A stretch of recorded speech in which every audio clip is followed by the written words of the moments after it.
Hello. In this video, we will discuss the concept of ACL. Guys, ACL stands for Access Control List, and we will learn how we can configure ACL on Cisco IOS. So, if I talk about ACL on Cisco iOS, ACL is of two types: standard and extended. So, standard means we can only match source address in the ACL, but if I talk about extended ACL, we can match protocol, we can match source, we can match destination to which the packet is going, and last we can match service. Service can be any service. So we basically define service with the help of port number. There is another categorization of ACL on Cisco IOS especially, that is ACLs are categorized in two categories. One is named, other is numbered. So when you define any ACL with a number, iOS will pre-assume that it is standard or extended because it is already defined in the operating system. So if you are creating an ACL with a number 1 to 99, iOS will pre-assume that it is going to be a standard ACL.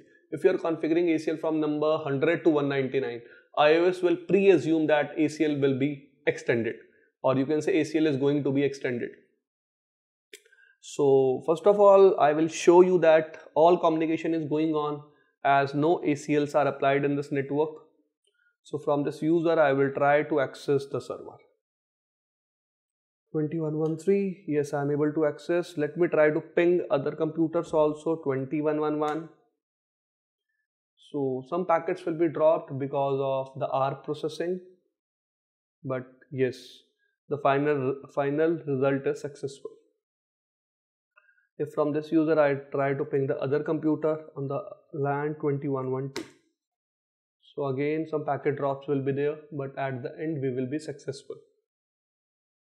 See, so let me try from another computer also the same services. First of all, I will try to access the server, then ping 2111. Yes, we are able to ping 2112. Yes, we are able to ping. So everything is working by default. Guys, first thing, we are studying here layer 3 access list. It means we are here limiting or controlling the traffic which is going from one network to another network. If you want to control the traffic in the same network, in that case solution will be different. You have to configure layer 2 access list, that is also called VLAN ACL. So let's say you want to block this particular user. You want that this particular user should not be able to access the server. So what you can do, you can go to your router R1. So I am giving it a name, case number 1, where I am using standard ACL near to the source. You can see here, actually R1 is the router to which this particular LAN is connected. So I am calling this scenario that I am applying ACL near to the source. I can also create ACL on R2 for the same thing, and I will show you both the cases so you can understand what is the difference between the two. So let's create a ACL. Which ACL standard? Now it's your wish, you want to create it with a number or name. So you can see for number the option is 1 to 99. Otherwise you can define it with a name. So here I am creating a numbered ACL, let's say 10. So whom you want to permit? So I will permit one user. Let's say I am permitting one user, that is 10111. So in access list there is something called implicit deny. The entries that I will permit will remain permit. The other traffic that is not having a matching entry will be denied. So what I will do now, I will apply the ACL. I will go to interface FA0 by 0. So this will be my interface, and as you know, this user will send the traffic onto the router. So this interface will be receiving the traffic in direction. So I will apply ACL IP access group, ACL number 10, and direction is in. So what will happen now, whenever you try to communicate from this user, all the things I'm checking again, 2113, it's working, ping 2111, it's working, ping 2112, it's working. So every traffic from this user is allowed, and we can check on the router also.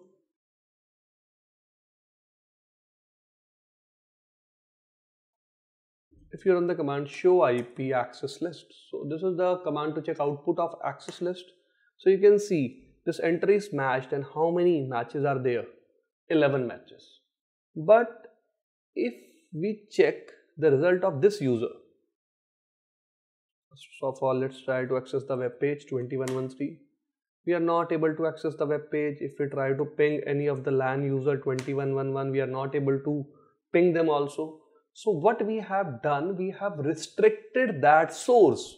That particular source which is not allowed in the ACL cannot reach anywhere outside the network. So guys, this is the disadvantage we will face when we will use standard ACL near to the source. Now you will ask me, Piyush, if we will apply standard ACL near to the destination, will it solve the problem? No! For example, let me delete the ACL. From R1 interface FA0/0. So first of all I will remove it from the interface. Now I will delete the ACL itself. Sorry, it was standard one, number 10. Now let's say if I move to R2. So first of all IP access list, standard number 10, permit host 10.1.1.1. Now I will go to which interface? Interface FA0/0. Again the LAN interface I am using, and this time I will apply the same ACL in out direction because router has to forward the traffic to the servers or the users. So this will be the egress interface on which I will be applying the ACL. IP access group 10 and direction is out. So if I check the results again from this user, let me try to ping. It's working because this user is allowed. And if I try to access the server, yes, it's working, but from the another user, result is same. No ping, no ping. And if you try to access the server, again it's not working. So what you have done, you have defined on this router, if source address is any address other than 10.1.1.1, block it. So this is the problem with standard ACL, that we are just able to match the source. We are not able to match any other content. So guys, we never use standard ACLs when we are doing any kind of traffic filtering in production networks or in real-time networks. We always prefer using extended ACLs. So let me remove ACL from the router. So IP access list.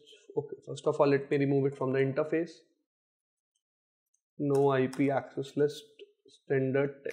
So I have removed the ACL and I have removed it from the interface also.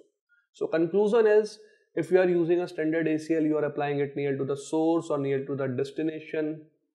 The problem here is we are just matching the source. So we cannot take decision on the basis of destination, and if you are blocking a particular source using standard ACL, that particular source will be denied for all the destinations. Let's say if you want that 10.1.1.2 should not be able to access this particular server 21.1.3. Yes, you can achieve that, but side by side that particular user will not be able to access 21.1.1 or 21.1.2 because we are blocking it on the basis of source. Next concept is how we can use extended ACLs. So guys, let's say what I want user 1, it means which user 10.1.1.1 should be able to access 21.1.3 with server 21.1.3, and side by side I also want user 10.1.1.2 should be able to access with server 21.1.3, and at which port we want them to access, at port 80. So we want these two types of traffic to be permitted. So for example, if I have to create a ACL, I can create it near to the source, near to the destination, it will not matter, but it is preferred that always filter your traffic near to the source. Why you want your traffic to travel along the path and get dropped at the destination. So it is fair that we are dropping it near to the source. IP access list extended. So again, I'm configuring a numbered ACL 101. So I will permit which type of traffic TCP from which source, 10.1.1.1 to which source, 20.1.1.3. And let me expand the CLI equal to which service 80. So syntax is very simple. First of all, we have the action, then we have the protocol, then we have source address, then destination address, and at last we have port. Next, permit TCP host 10.1.1.2 to which host 20.1.1.3 equal to 80.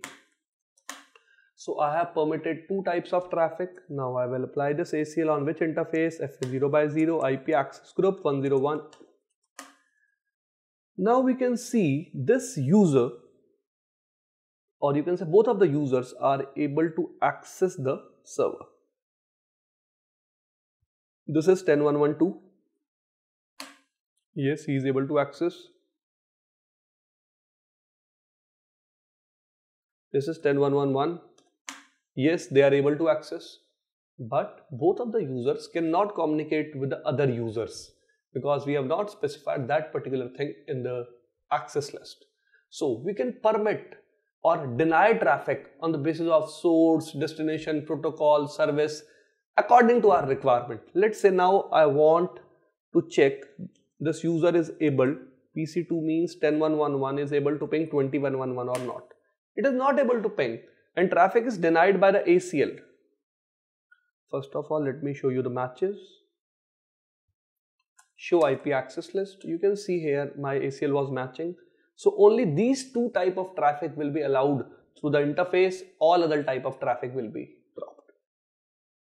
Now if you want to permit ICMP also, so what you can do, you can again go to IP access list extended 101. You can create an entry permit which type of traffic, ICMP going from which host, 10.1.1.1, 10.1.1.2. So instead of creating separate entries, now I will show you how you can create a network based entry.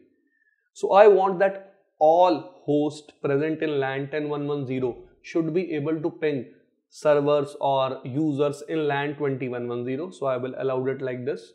Permit ICMP, I will define the network ID 10.1.1.0, that is my source. Then I have to specify the wildcard mask, not the subnet mask.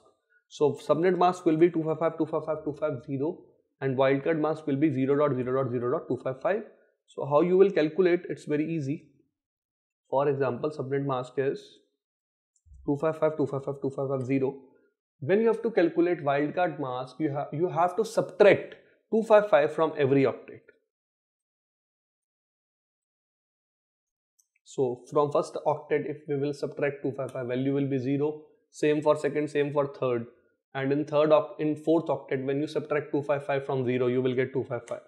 So wildcard mask is opposite of subnet mask. So we will always specify here the wildcard mask, not the subnet mask. So we have permitted which traffic? ICMP show IP access list. So let me try to ping now. You can see we are able to ping both the users. You can also ping the server if you want to. So all this traffic is allowed. Now you can see one more concept here. All ACLs have a sequence number. So this sequence number matters. How? Because ACLs are processed from top to down. Top to down means from lower to higher sequence number. So the ACL entry that router will check first is having sequence number 10 and then 20, then 30. So if you have some problems with the numbering, that can also change your decision. So like if I have to check now that are my users able to access the external web server? So let me check how. I will go to the user. So this is 10.1.1.2. I will try to access which website? HTTP 180.1.1.1. So yes, this is the IP. So let me try to access HTTP 180.1.1.1. See, I'm not able to access any website if I try to ping also 180.1.1.1.